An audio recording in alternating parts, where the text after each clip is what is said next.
Perkenalkan, nama saya Daniel Christian Sinurat dari Prodi Peternakan, Fakultas Pertanian, dengan NIM 210306089. Saya akan menjelaskan 3 sistem kompensasi pada tubuh. Yang pertama, itu ada sistem dapar. Larutan dapar atau larutan penyangga adalah larutan yang mengandung campuran asam lemah dan asam basa konjugatnya, atau sebaliknya. Secara alami, sistem dapar bikarbonat digunakan untuk mengatur pH darah, karena darah mengandung sistem dapar, asam bikarbonat, dan garam bikarbonat. Untuk mempertahankan pH darah tetap normal, 7,4 diperlukan perbandingan kadar garam bikarbonat kadar asam karbonat sama dengan 20:1. Yang kedua, sistem respirasi. Proses respirasi yaitu tubuh menggunakan oksigen dan menyingkirkan karbodioksida serta uap air, melibatkan pemasukan O2 dan pelepasan CO2 di alveoli. Yang kedua, transportasi O2 dari alveoli ke jaringan. Yang ketiga, transportasi CO2 dari jaringan ke alveoli ditentukan oleh proses difusi udara dan tekanan parsial gas dalam udara pernapasan, atau PO2 dan PCO2. Transportasi O2 dalam bentuk darah. Yang pertama, gas larut dalam plasma. Yang kedua, O2 terikat hemoglobin atau HbO2. Transportasi CO2 dalam darah berbentuk gas larutan dalam plasma, asam karbonat larutan dalam plasma, ikatan karbamino dengan protein darah termasuk Hb 20%, garam bikarbonat 70%. Yang ketiga, sistem ekskresi melalui ginjal mengatur kandungan garam bikarbonat dalam darah dengan cara yang pertama, mobilisasi ion H+ di tubulus proksimal dengan reabsorpsi Na+. Yang kedua, sekresi ion H+ di tubulus distal ditukar dengan Na+. Yang ketiga, membentuk amonia atau NH4 positif di tubulus distal menggantikan Na+ yang terpakai. Yang kedua, proses metabolisme air dalam tubuh ternak.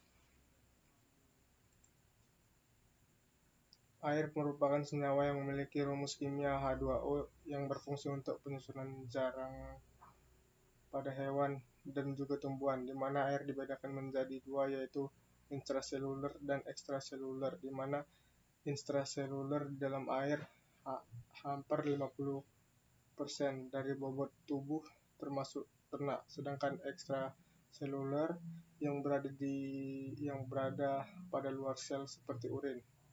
Fungsi air sebagai katalisator, di mana untuk menghilangkan sebagian besar panas yang ada di dalam tubuh. Yang kedua, sebagai pembantu proses pencernaan, seperti pada pembentukan enzim yang dihidrolisis yaitu sukrosa. Air sebagai pelumas bagian tulang, di mana untuk mengurangi gesekan antara tulang. Air membantu pertukaran gas dalam pernapasan dengan menjaga kelembapan alveoli pada paru-paru. Yang terakhir, air sebagai pengangkut berbagai zat pengangkut bahan makanan dalam sel dan keluar sel. Yang ketiga, sumber air yang terdapat pada tubuh ternak. Air minum dengan memberikan minum pada ternak sehari sekali apabila ternak merasa kehausan. Yang ketiga, air yang terkandung pada makanan, di mana air mengandung pada bahan makanan konsentrat. Yang ketiga, air metabolik yang terdapat pada hasil dari oksidasi makanan dari molekul kompleks dalam tubuh. Yang keempat, bagaimana cara menghitung air metabolik? Bila suatu ransum mengandung 10% protein, 20% lemak, dan 55% karbohidrat, jumlah air metabolik yang dihasilkan untuk setiap 100 kcal energi metabolik adalah terdapat zat makanan, yaitu karbohidrat memiliki air metabolik hasil oksidasinya sebesar 60 gram, rata-rata kalorinya itu sebesar 40 kal, dan air metabolik per 100 energi metabolik yaitu 15. Selanjutnya proteinnya besar air metabolik hasil oksidasi yaitu sebesar 42 gram, rata-rata kalorinya itu sebesar 400, dan air metabolik per 100 energi metabolik yaitu sebesar 10,5, dan terakhir pada lemak yang memiliki air metabolik hasil oksidasi yaitu sebesar 100 gram, dan rata-rata kalorinya itu sebesar 900, serta air metabolik per 100 energi metabolik yaitu sebesar 11,1. Cara menghitungnya, jika 10% protein jadinya 10 gram protein itu dikali dengan 4 menghasilkan 40.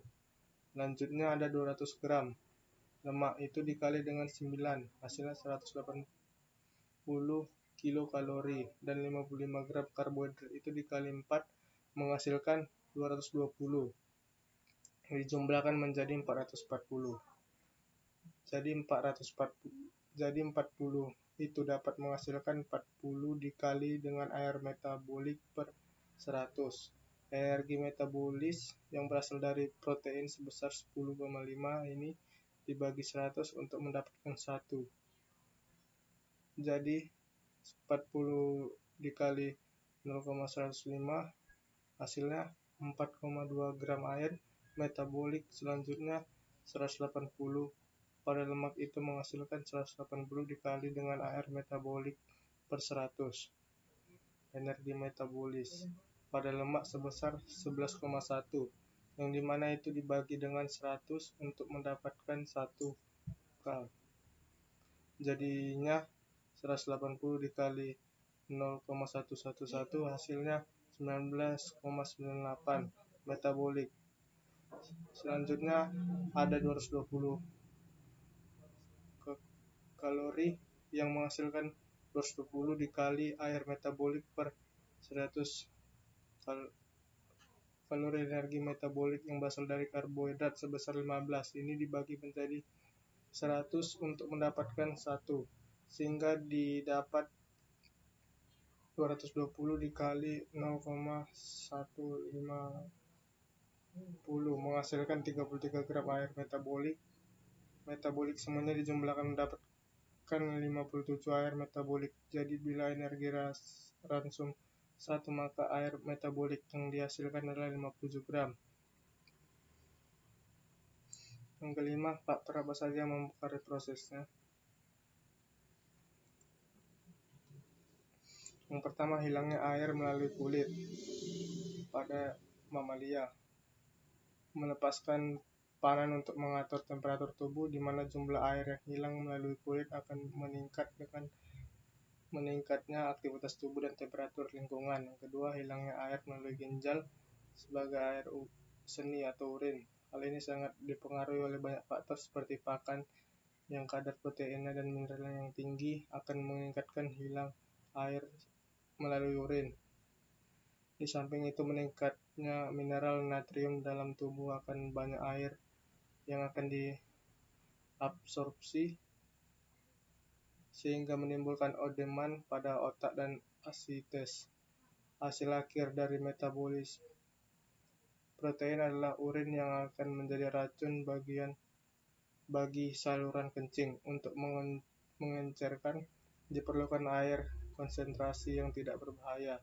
Yang ketiga, hilangnya air melalui pernapasan hampir 40% pada unggas. Yang keempat, saluran pencernaan untuk pakan dan usunan pakan memiliki pengaruh. Contohnya pakan yang bersifat pencahat yang menyebabkan air banyak keluar bersama fases ekskresi kotoran sapi lebih basah dari kambing. Sekian penjelasan dari saya. Jika ada salah kata, mohon dimaafkan.